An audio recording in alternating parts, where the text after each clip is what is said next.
Welcome to shadow news. ముందుగా headlines చూద్దాం. Miss world పోటీలపై సీఎం రేవంత్ రెడ్డి సమీక్ష. మే 10న ప్రారంభం కానున్న మిస్ వరల్డ్ పోటీలు, అతిథులు, పోటీదారులకు అసౌకర్యం కలగకుండా చూడాలని సీఎం ఆదేశం. విమానాశ్రయం, హోటళ్లు, చారిత్రక ప్రదేశాల్లో కట్టుదిట్టమైన భద్రతకు సూచన. పహల్గామ్ దాడి నేపథ్యంలో ఏపీ డిప్యూటీ సీఎం కీలక వ్యాఖ్యలు. మత ప్రాతిపదిక 26 మంది చంపిన పాక్ అనుకూలంగా మాట్లాడడం సరికాదన్న పవన్. అలా మాట్లాడాలనుకుంటే ఆ దేశానికే వెళ్లిపోవాలన్న జనసేనాని.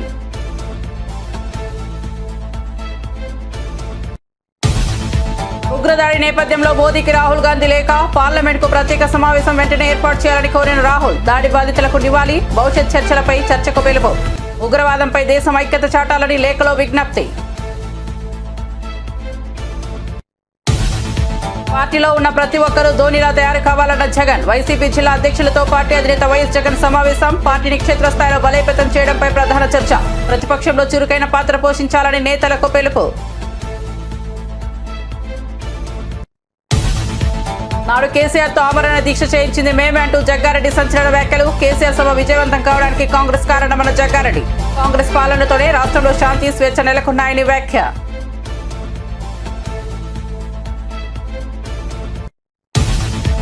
సూర్యవంశీకి నజరానా ప్రకటించిన బీహార్ సీఎం నితీష్ కుమార్. రాజస్థాన్ రాయల్స్ తరపున గుజరాత్ టైటన్స్ పై రికార్డు శతకం నమోదు. టీ20 చరిత్రలో అతి చిన్న వయసులో సెంచరీ. ఐపీఎల్లో రెండో వేగవంతమైన శతకం. యువ క్రికెటర్ను అభినందించిన కేంద్ర మంత్రి చిరాగ్ పాస్వాన్. వార్త వివరాల్లోకి వెళ్తే, పహల్గామ్ ఉగ్రవాద ఘటన నేపథ్యంలో AP deputy CM Pawan Kalyan కీలక వ్యాఖ్యలు చేశారు. మత ప్రాతిపదికన 26 మందిని చంపిన పాకిస్తాన్కు అనుకూలంగా మాట్లాడడం సరికాదన్నారు. అలా మాట్లాడాలనుకుంటే ఆ దేశానికే వెళ్లిపోవాలని జనసేనాని అన్నారు. ఈ ఉగ్రదాడిలో ప్రాణాలు కోల్పోయిన వారికి మంగళగిరిలోని సీకే కన్వెన్షన్ హాల్లో జనసేన పార్టీ నివాళుల కార్యక్రమం నిర్వహించింది. ఈ సందర్భంగా పవన్ మాట్లాడుతూ ఉగ్రవాదం, హింసపై అందరూ ఒకేలా స్పందించాలని అన్నారు. ఇలాంటి విషయాలపై ఓట్లు, సీట్ల కోసం మాట్లాడకూడదని తెలిపారు. ఉగ్ర ఘటనలో జనసేన ఓ కార్యకర్తను కోల్పోయిందని పవన్ గుర్తు చేశారు. ఉగ్రదాడిలో ప్రాణాలు కోల్పోయిన శ్రీ పొట్టి శ్రీరాములు జిల్లా కావలికి చెందిన మధుసూదన్ రావు ఫ్యామిలీకి పార్టీ తరఫున 50 లక్షల ఆర్థిక సాయం ప్రకటించారు. బొట్టు పెట్టుకున్న తర్వాత నేను కాదని కూడా అబద్ధం కూడా చెప్పలేక తప్పించుకోవడాకన్నా అలా దొరికిపోయాం మేము. ముందు అరుపులు వినిపించినాయి, తుపాకీ శబ్దాలు వినిపించినాయి, కింద పడుకున్నాం. నా చేయి కూడా పట్టినట్టు పిల్లలు కొంచెం దూరంగా ఉన్నారు.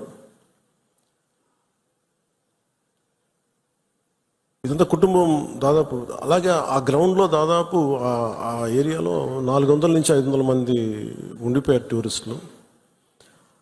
మసూదన్ గారు ఆయన సతీమణి చేయనే పట్టుకొని ఏమవుతుంది, మనకి ఏమవుతుంది, నువ్వు చూడకంటే ఆ బూట్లు చప్పుళ్ళు చాలా తాయితీగా వచ్చి, అంటే ఎందుకు మాట్లాడుతున్నానంటే ఎంత కోల్డ్ బ్లడెడ్తో చంపారంటే మనం ఊహించుకోలేం. అంటే షికారుకు వచ్చినట్టుగా వచ్చి వేటాడి వెళ్ళిపోయారు మనుషుల్ని.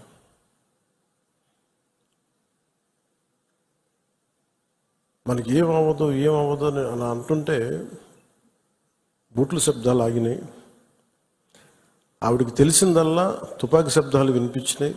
కళ్ళు తెరిచి చూస్తే మొత్తం ముఖం మీద మొత్తం రక్తం ఉండిపోయింది, భర్త తాలూకు రక్తం. సెక్యులరిజం అంటే అపీస్మెంట్ కాదు, అది వైట్ వాష్లు చేయకండి తప్పులు చేస్తే. సర్ తన్సే జుదా అని చెప్పి అంటే అట్లాగే తుపాకులతో సర్ తన్సే జుదా చేశారు వాళ్ళు ఉగ్రవాదులు. తల లేదు, పట్టుకుందాం ఆకన్నా ఇలా అంటే తల లేదు అక్కడ. మీరు ఊహించుకోగలరు, అది ఈ మాట్లాడే తల లేదు. ఇంత క్రూరంగా చంపేశారు. ఎంత సహనం చూపిస్తాం? తప్పు జరిగినప్పుడు తప్పని చెప్తాం. పాకిస్తాన్కి మనకి ఏంటి తేడా? జిన్నా విడిపోయినప్పుడు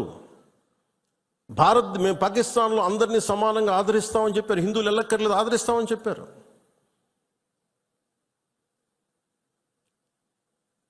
రెండు కోట్ల పైన ఉండే, చాలా కోట్ల ఎక్కువ, అంత జనాభా ఉండే చోట ఈరోజు జస్ట్ పట్టుమని కొన్ని లక్షల్లో ఉంటారు పాకిస్తాన్లో హిందువులు, అంతే.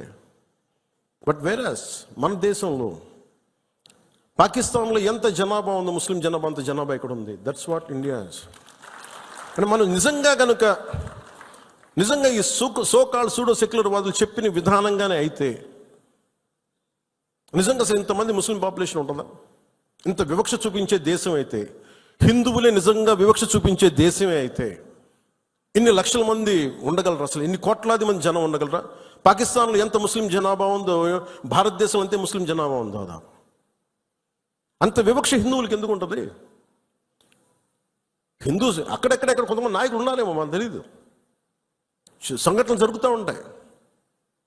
మొన్నటికి మొన్న బంగ్లాదేశ్లో హిందువుల మీద దాడులు జరుగుతూ ఉన్నారు, విగ్రహాలు కాల్చేస్తూ ఉన్నారు, దుర్గాదేవి ఆలయాలు కాల్చేస్తూ ఉన్నారు. నేను మాట్లాడుతున్నప్పుడు మనకెందుకు సార్ అంటారు, అక్కడి నుంచి శరణార్థులు వచ్చేస్తారు, అప్పుడు ఇక్కడికే వస్తారు. దేశం మొత్తం అప్పుడు మన స్థానికులకు ఉద్యోగాలు పోతాయి. అప్పుడు మీకు ఓకేనా అన్న? ఆ దేశం బాగుంటేనే మనం ఇక్కడ ఉద్యోగాలు మన వాళ్ళకి ఇవ్వగలం. 2 రాష్ట్రాల మధ్య కూడా తెలంగాణ కానీ ఆంధ్ర కానీ ఇక్కడి నుంచి మీరు వచ్చేస్తే మా ఉద్యోగాలు పోతున్నాయనే కదా సెపరేట్ స్టేట్ అయింది.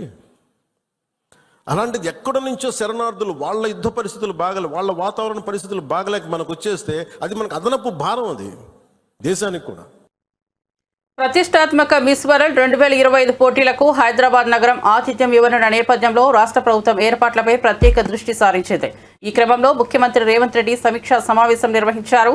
పోటీల నిర్వహణకు సంబంధించి జరుగుతున్న సన్నాహక పనులకు అధికారులు ఈ సందర్భంగా ముఖ్యమంత్రికి వివరించారు. మే 10వ తేదీ నుంచి మిస్ వరల్డ్ పోటీలు ప్రారంభం కానున్నాయని అధికారులు సీఎం దృష్టికి తీసుకొచ్చారు. ఈ నేపథ్యంలో పోటీల్లో పాల్గొనే వారికి హాజరయ్యే దేశ విదేశీ అతిథులకు ఎలాంటి అసౌకర్యాలు తలెత్తకుండా అన్ని జాగ్రత్తలు తీసుకోవాలని అధికారులను ముఖ్యమంత్రి ఆదేశించారు. వారి బస, ప్రయాణం వంటి విషయాల్లో లోటుపాట్లు ఉండకూడదని స్పష్టం చేశారు.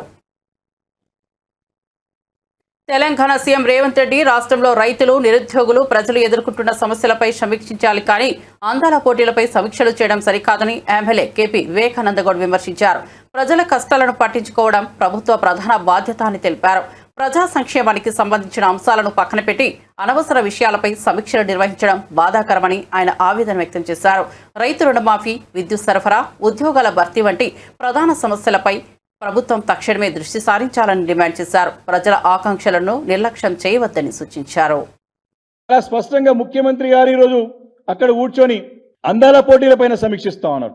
కానీ వారు చేయాల్సింది అందాల పోటీల మీద సమీక్ష ఏమిటంటే, కడుపు ఎండి రైతులు రోడ్లబడి ఆత్మహత్యలు చేసుకుంటా ఉంటే, అక్కడ విద్యార్థులు ఇబ్బంది పడుతూ ఉంటే, గురుకుల పాఠశాలలో నిరుద్యోగులు ఉద్యోగాల గురించి బాధపడతా ఉంటే, మరి ఎన్నికలు ఇచ్చిన వాగ్దానాల నుండి ప్రజలు ప్రశ్నిస్తూ ఉంటే, తాగడానికి నీరు లేక ఇక్కడ నగర ప్రజలు కానీ గ్రామీణ ప్రాంతంలో ప్రజలు బాధపడతా ఉంటే, సాగుకు నీరు అందించకుండా అందుతున్న రైతులు బాధపడతా ఉంటే, వీరందరినీ కూడా వదిలిపెట్టేసి కడుపు నిండా ఉన్నటువంటి అందాల పోటీల గురించి మరి ముఖ్యమంత్రి గారు సమీక్ష నిర్వహించడానికి సమయం ఉంది. కానీ ఈ సమస్యల గురించి సమీక్షించే టైం వారికి లేదు. ఈరోజు హైదరాబాద్ నగరంలో తాగడానికి నీళ్ళు లేవు, స్ట్రీట్ లైట్స్ వెలుగుతలేవని చెప్పేసి పదే చెప్తా ఉన్నాం. 40% వెలుగుతలేవని చెప్తా ఉన్నాం. దానిపైన సమీక్ష లేదు. రైతుల ఏ సబ్జెక్ట్ పైన సమీక్ష లేదు. కానీ వారికి ఈరోజు అందాల పోటీల గురించి మాత్రం సమీక్షించడానికి మాత్రం సమయం ఉంది. ఈరోజు ముందుకు పోతున్నారు. ఈరోజు ఎంత బాధాకరమైన విషయం అంటే, హైదరాబాద్ నగరంలో మరి ఈరోజు దాదాపు ఆఫీస్ లీజింగ్ మరి దాదాపు పడిపోయింది. ఈ జనవరి మార్చ్ మధ్యలో ఈ యొక్క ఆఫీస్ స్పేస్ లీజింగ్ దాదాపు 41% తగ్గుదలైంది. 7 నగరాల్లో పోల్చుకుంటే మన నగరం కింది స్థాయిలో పడిపోయినది. దీనికి బాధపడాల్సినటువంటి అవసరం ఉన్నది. మరి దీని హైదరాబాద్ నగరానికి పదే చెప్తున్నాం. రాష్ట్ర ఇమేజ్తో పాటు సిటీ ఇమేజ్ కూడా రోజు కూడా దిగజార్చే విధంగా ముఖ్యమంత్రి గారి అసమర్థ పాలన ఉందని చెప్పి పదే చెప్తా ఉన్నాము. ఈరోజు అక్కడ కూర్చొని అందాల పోటీల సమీక్ష కాదు. ఈరోజు హైదరాబాద్ నగరం యొక్క housing sales in Hyderabad plummeted by 49%. ఈరోజు రిపోర్ట్, లేటెస్ట్ రిపోర్ట్ చాలా స్పష్టంగా వచ్చింది. దీనికి కారకులు ఎవరు? మీ అసమర్థ పాలన కాదా, మీ చేతకానితనం కాదా అని చెప్పేసి నేను ఈరోజు ముఖ్యమంత్రి గారి ప్రభుత్వాన్ని ప్రశ్నిస్తా ఉన్నాను. దీని గురించే కదా నిన్న ముఖ్యమంత్రి గారు మా సభలో మాట్లాడినారు. మొన్న మాట్లాడారు, నిన్న ఈ రిపోర్ట్ వచ్చింది. ఈ చాలా క్లియర్గా మొన్న కూడా నెల క్రితం కూడా చెన్నై, బెంగళూరు నగరంలోనేమో పెరుగుతుంది, హైదరాబాద్ నగరంలోనో ఈ ప్రాపర్టీ సేల్స్, ట్రాన్సాక్షన్స్, అమ్మడం కొనడం తగ్గుతుంది. ఎందుకంటే వీరిపై నమ్మకం, విశ్వాసం కోల్పోయినారు. ప్రజల యొక్క విశ్వాసం నిలబెట్టుకోవడంలో ఈ ప్రభుత్వం ఘోరంగా విఫలమైంది. కాబట్టే అందుకే మన సభలో పెద్ద ఎత్తున లక్షలాది మంది అభిమానులు తరలి వచ్చి మరి యొక్క సభను విజయవంతం చేసి కేసీఆర్ గారి నాయకత్వాన్ని మళ్ళీ ప్రభుత్వ ప్రధాన కార్యదర్శిగా నియమితులైన రామకృష్ణారావు ప్రజాభవన్లో డిప్యూటీ సీఎం బట్టి విక్రమార్కను మర్యాదపూర్వకంగా కలిశారు. ఈ సందర్భంగా బట్టి విక్రమార్క రామకృష్ణారావుకు శుభాకాంక్షలు తెలియజేశారు. రాష్ట్ర అభివృద్ధి పాలనలో సమర్థత పెంచే విధంగా కలిసి పనిచేయాలని బట్టి ఆకాంక్షించారు. రాబోయే రోజుల్లో ప్రజల సంక్షేమం, ప్రభుత్వం ప్రవేశపెట్టిన పథకాలను విజయవంతంగా అమలు చేయడంలో ప్రధాన కార్యదర్శి పాత్ర కీలకమవుతుందని అభిప్రాయపడ్డారు. ప్రభుత్వ ప్రధాన కార్యదర్శి పదవిని చేపట్టిన రామకృష్ణారావు తన పూర్తి శక్తి సామర్థ్యాలతో సేవలందిస్తానని హామీ ఇచ్చారు.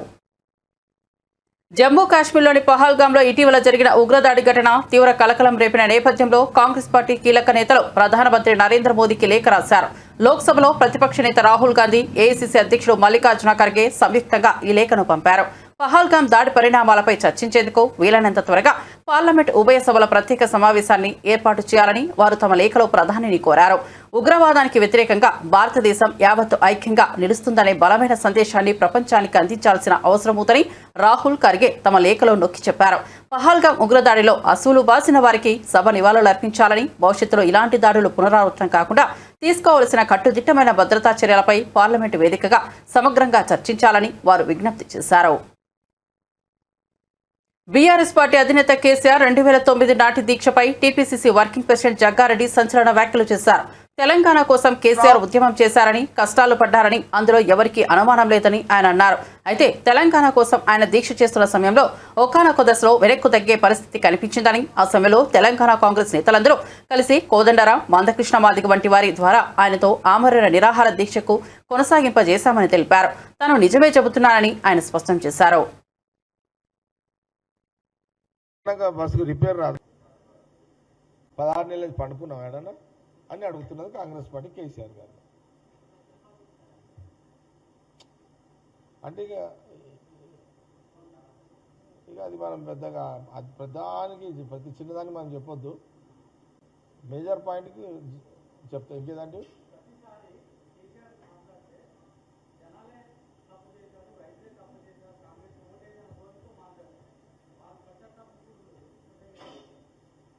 చూడండి, ప్రజలు రైతులు అబ్జర్వేషన్ చేస్తుంటారు. ఏది కరెక్టు ఏది రాంగో ప్రజల క్లారిటీ ఉంది. నేను మళ్ళీ చెప్తున్నాను, అన్నిటికంటే తెలంగాణ ప్రజలు ప్రశాంతంగా, శాంతిగా, స్వేచ్ఛగా రాత్రిపూట నిద్రపోతున్నారు. కారణం ఏంటంటే ఈ రాష్ట్రంలో తెలంగాణ ప్రజలు కాంగ్రెస్ గవర్నమెంట్ తెచ్చుకున్నందుకు. గొంతు విప్పి మాట్లాడే స్వేచ్ఛ కాంగ్రెస్ గవర్నమెంట్ వచ్చినాకనే తెలంగాణ ప్రజలకు వచ్చింది. మాకు కడుపు నొప్పి ఉంది, ఈ బాధ ఉంది అని చెప్పుకునే స్వేచ్ఛ కాంగ్రెస్ గవర్నమెంట్ వచ్చినాకనే ఉంది.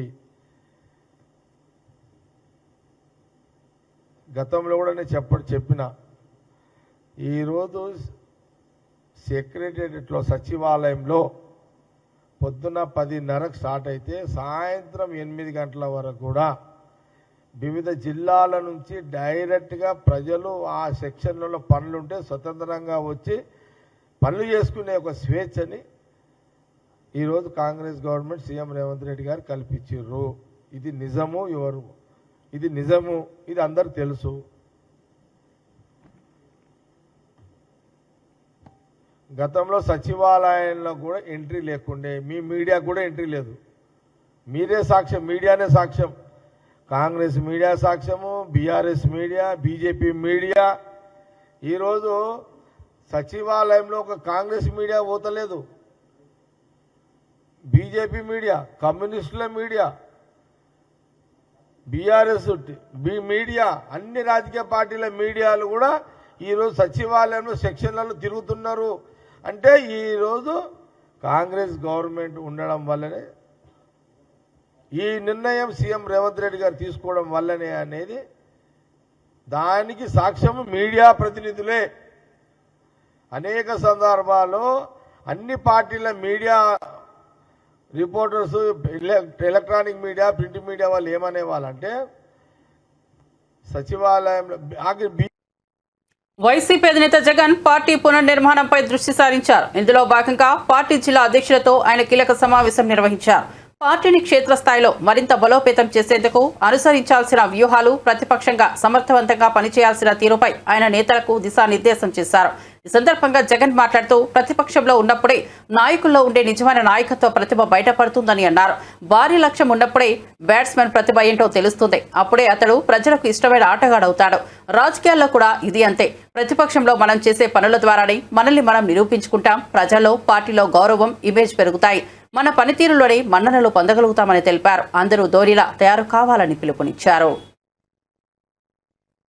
ఐపీఎల్ చరిత్రలో సరికొత్త సంచలనం సృష్టించిన 14 ఏళ్ల బీహార్ యువ కిరీటం వైభవ్ సూర్యవంశీ ప్రతిభకు బీహార్ ప్రభుత్వం పట్టం కట్టింది. గుజరాత్ టైటాన్స్ పై అసాధారణ శతకంతో రికార్డుల మోత మోగించిన ఈ యువ క్రికెటర్కు బీహార్ ముఖ్యమంత్రి నితీష్ కుమార్ 10 లక్షల నగదు బహుమతిని ప్రకటించి అభినందనలు తెలిపారు. సోమవారం జైపూర్లోని సవాయ్ మాన్సింగ్ స్టేడియంలో రాజస్థాన్ రాయల్స్ తరపున బరిలోకి దిగిన వైభవ్ గుజరాత్ టైటాన్స్ బౌలర్లపై ఆకాశమే హద్దుగా చెలరేగాడు. కేవలం 14 ఏళ్ల 32 రోజుల వయసులో అద్భుతమైన సెంచరీ సాధించి టీ20 క్రికెట్ చరిత్రలోనే ఈ ఘనత సాధించిన అత్యంత పిన్న వయస్కుడిగా రికార్డు సృష్టించాడు. అనుభవజ్ఞులైన గుజరాత్ బౌలర్లను సైతం అతను ఎదుర్కొన్న తీరు క్రీడా పండితులను సైతం ఆశ్చర్యపరిచింది. అంతేకాకుండా ఇది ఐపీఎల్ చరిత్రలో రెండో వేగవంతమైన సెంచరీగా చివరకు ప్రసిద్ధ కృష్ణ వేసిన ఓ అద్భుత మార్క్ యార్కర్కు వైభవ్ దూకుడైన ఇన్నింగ్స్కు తెరపడింది. గత ప్రభుత్వ హయాంలో జరిగిన కాళేశ్వరం ప్రాజెక్ట్ డిజైన్ నిర్మాణంలో సీరియస్ లోపాలు ఉన్నాయని, అందువల్లే మేడిగడ్డ బ్యారేజ్ కుంగిపోయిందని నేషనల్ డ్యామ్ సేఫ్టీ అథారిటీ స్పష్టమైన రిపోర్ట్ ఇచ్చిన తర్వాత రాజకీయ జీవితంలో ఉన్న ఎవరైనా సిగ్గుతో తలదించుకొని క్షమాపణలు చెప్పాల్సింది పోయి అసలు ఎన్డీఎస్ఏ రిపోర్టునే బీఆర్ఎస్ తప్పుపడుతోందని మంత్రి ఉత్తమ్ కుమార్ రెడ్డి ఆగ్రహం వ్యక్తం చేశారు. చట్టబద్ధమైన ఎన్డీఎస్ను కించపరిచేలా బీఆర్ఎస్ నేతలు వికృతమైన, వికారమైన విమర్శలు చేస్తున్నారని ధ్వజమెత్తారు. జలసౌదలో కాళేశ్వరం ప్రాజెక్టుపై ఎన్డీఎస్ఏ ఇచ్చిన తుది నివేదిక పవర్ పాయింట్ ప్రెజెంటేషన్ ఇచ్చారు. ప్రాజెక్టు డిజైన్, నిర్మాణం లోపం, ఆపరేషన్ అండ్ మెయింటెనెన్స్ తో లోపాలతో మేడిగడ్డ బ్యారేజ్ కూలిపోయిందని ఎన్డీఎస్ఏ రిపోర్ట్ స్పష్టం చేసిందని చెప్పారు. భారతదేశ చరిత్రలో ఎన్నడూ లేనంత ఘోరమైన మానవ నిర్మిత విపత్తును సృష్టించి అపఖ్యాతిని మూటగట్టుకున్న నాటి బీఆర్ఎస్ ప్రభుత్వ అసమర్థతను ఎన్డీఎస్ఏ నివేదిక స్పష్టంగా వివరించిందని చెప్పారు. 1.81 lakh crores 1,81,000 కోట్లు ఇరిగేషన్ మీద ఖర్చు పెట్టి మనందరినీ అప్పుల్లో నుంచి వృధా చేయడం జరిగింది. దానివల్ల ఎంత ఎక్కడి వచ్చిందండి? పచ్చి అబద్ధాలు. వర్షాలు వచ్చి ఎస్ఆర్ఎస్పి స్టేజ్ 2 కింద నీళ్ళు వస్తే కాళేశ్వరం కింద వచ్చిందంటారు. నేను ఒక ఫిగర్ చెప్తాను మీకు. ఎలా ఇది కాళేశ్వరం ఈ ప్రాజెక్ట్ మేడిగడ్డ ప్రాజెక్టే గుండెకాయని వాళ్ళే అన్నారు. మీలో ఇరిగేషన్ కవర్ చేసిన బాలు కానీ, ఫసీ కానీ, మొయినుద్దీన్ కానీ, ఫల్గుణాచారి కానీ మీకు తెలుసు. మేడిగడ్డ గుండెకాయ అన్నారు వాళ్ళు. మేడిగడ్డ కూలిపోయింది కదా. ఈ బ్యారేజెస్లు కూలిపోయిన తర్వాత స్వతంత్ర భారతదేశంలో ఎక్కువ వరి ధాన్యం పండించింది మా ప్రభుత్వ హయాంలో. వానాకాలంలో కాళేశ్వరం ప్రాజెక్టు కూలిపోయిన తర్వాత, మేడిగడ్డ, అన్నారం, సుందిర్ల బ్యారేజ్లు నిరుపయోగం అయిపోయిన తర్వాత, మా ప్రభుత్వం వచ్చిన తర్వాత మా ప్రో అగ్రికల్చర్ పాలసీసు, మా ప్రో ఫార్మర్ పాలసీస్తో మరి ఉన్న వాటర్ని డిసిప్లిన్ గా ఉపయోగించుకొని వానాకాలంలో 153 లక్షల మెట్రిక్ టన్నులు పండినాయి. యాసంగిలో గగ్గోలు పెట్టిన వాళ్ళు ఆడెండిపోతుంది, ఈడెండిపోతుందని. యాసంగిలో ఈసారి వచ్చిన వరి పంట తెలంగాణ చరిత్రలో, ఉమ్మడి ఆంధ్రప్రదేశ్ చరిత్రలో, భారతదేశంలో ఏ రాష్ట్రంలో పండిన వరి పంట 127 లక్షల మెట్రిక్ టన్నులు పండింది. 2 పంటలు కలిపి 280 లక్షల మెట్రిక్ టన్నులు పండించిన వరి ధాన్యం పండించిన ఘనత మా ప్రభుత్వం దక్కిందని చెప్పి నేను మనం చేస్తున్నాను. మరి ఇంత వరి ధాన్యం పండించి, this is record paddy production in India. మరి ఈరోజు వాళ్ళు అర్ధరహితమైన మాటలు, చిల్లర మాటలు మాట్లాడుతుంటే దయచేసి యావత్ తెలంగాణ ప్రజలకి మనం పూర్తిగా అవగాహన కల్పించి వాళ్ళని మరి ఏ విధంగా వాళ్ళు వైఫల్యం చెందినది అనే విషయం పూర్తిగా మీరు ప్రజల్లోకి తీసుకుపోవాలి, రైతుల్లోకి తీసుకుపోవాలని చెప్పి మీ అందరికీ నేను సవినయంగా విజ్ఞప్తి చేస్తున్నాను.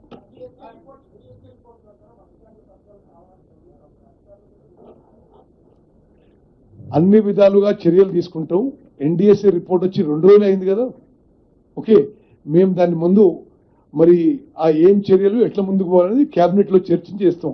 కానీ బ్రదర్, నేను నీకేం చెప్తున్నా అంటే, మరి అధికారులది పొరపాటు ఉంటే చర్యలు తీసుకుంటాం. అధికారులకు ఆదేశాలు ఇచ్చిన వాళ్ళ గురించి కూడా నువ్వు మాట్లాడు.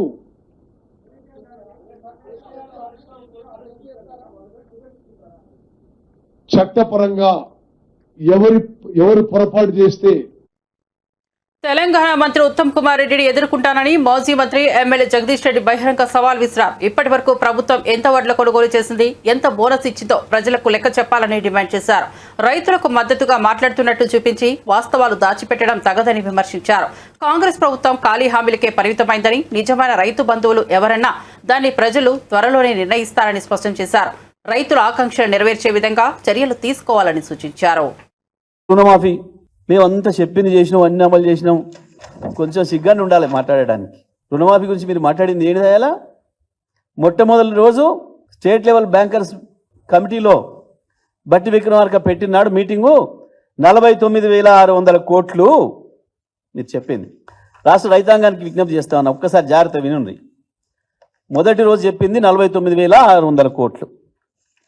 4 రోజులకే 31,000 కోట్లకు తెచ్చారు. మొదటిది 49,500 కోట్లు, మళ్ళీ వారం తిరగక ముందే 31,000 తెచ్చారు. ఇదేందా అంటే కాదు రైతులే తీసుకున్నారు, కానీ అవి వేరువేరే తీసుకున్నారు. రైతు తీసుకుంటే ఏంది? రైతు తీసుకునేది రైతు అప్పే కదా. మీరు రైతులకు రుణమాఫీ అని చెప్పారు కదా, మీ జీవోలోనే ఉంది కదా. నీ జీవోలోనే చాలా స్పష్టంగా ఇచ్చినావు. 2 లక్షల వరకు ప్రతి రైతుకు తెలంగాణలో భూమి కలిగి ఉన్న ప్రతి రైతుకు 2 లక్షల రూపాయల వరకు రుణమాఫీ జీవోలో ఇచ్చింది. తెలంగాణలో 2 లక్షల వరకు భూమి కలిగి ఉన్న ప్రతి రైతుకు 2 లక్షల వరకు రుణమాఫీ. దీని ప్రకారమే 49,500 కోట్లు వచ్చింది. జీవో మీరిచ్చింది 15/7/24 మీరిచ్చిన జీవోనే. రైతు ఏదో పేరు మీద తీసుకుంటు, బంగారం పెట్టే తీసుకోవచ్చు, కాగితాలు సరిగా ఉండకపోవచ్చు, బంగారం పెట్టవచ్చు, ఇంకోటి పెట్టవచ్చు, మార్టగేజ్ కూడా చేయొచ్చు. అది లెక్కకు రాదట. తీసేసినావు. పోనీ 31,000 కోట్లు నువ్వే చెప్పినావు. 31,000 చెప్పినావు నువ్వే. క్యాబినెట్ లెక్క తెలిసిన అప్పులు 31,000 కోట్లు అని చెప్పినావు. ఓకే, ఆ తర్వాత ఏం చేసినావు?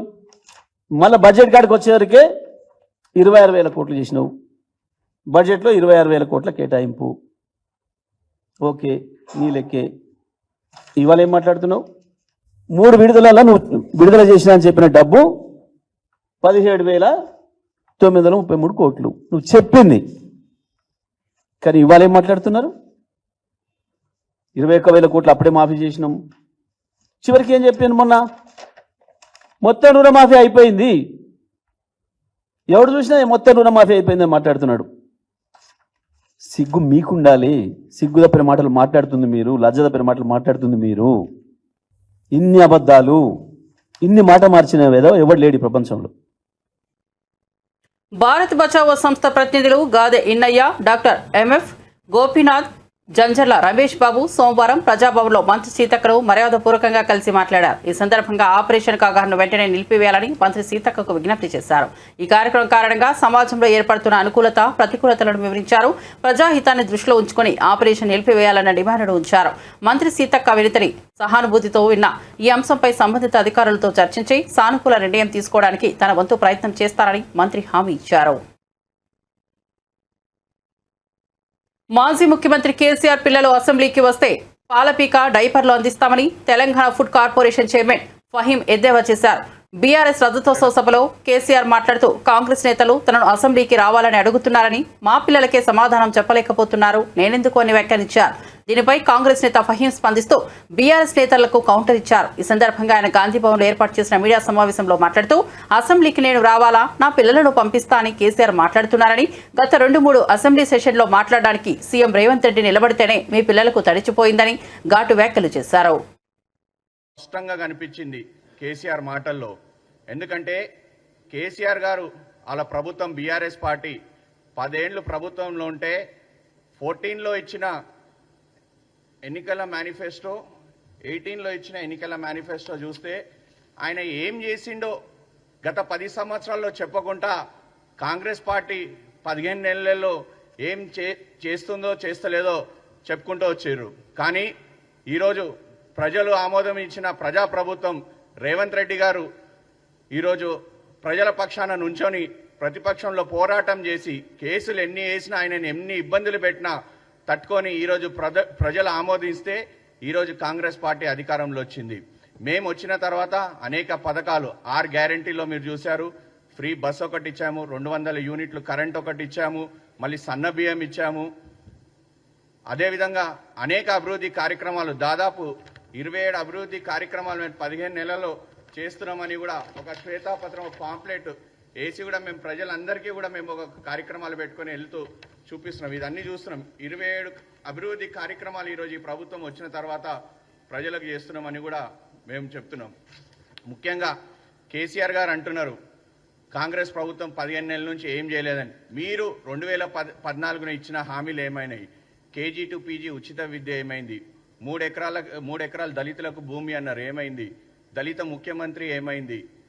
మళ్ళీ పాఠశాలలకు ప్రహారీ గోడలు అన్నారు, విశాలమైన పాఠశాలల ఏర్పాట్లు అన్నారు, ఇవన్నీ ఏమైనాయి? రైతులకు 1,00,000 వరకు రుణమాఫీ అందరికీ చేస్తామన్నారు, అందరికీ చేసిరా? చేయలేదు. ఆర్ఎంపీ పిఎంపీ డాక్టర్లకు సర్టిఫికెట్లు ఇస్తా అన్నారు, ట్రైనింగ్ సర్టిఫికెట్స్ ఇవ్వలేదు. ఎస్సీలకు 12% రిజర్వేషన్లు అన్నారు. కేసీఆర్ గారు మొన్న ప్రసంగంలో ఏం చెప్పారంటే అసెంబ్లీకి నేను రావాలా, నా పిల్లల్ని పంపిస్తా అన్నారు.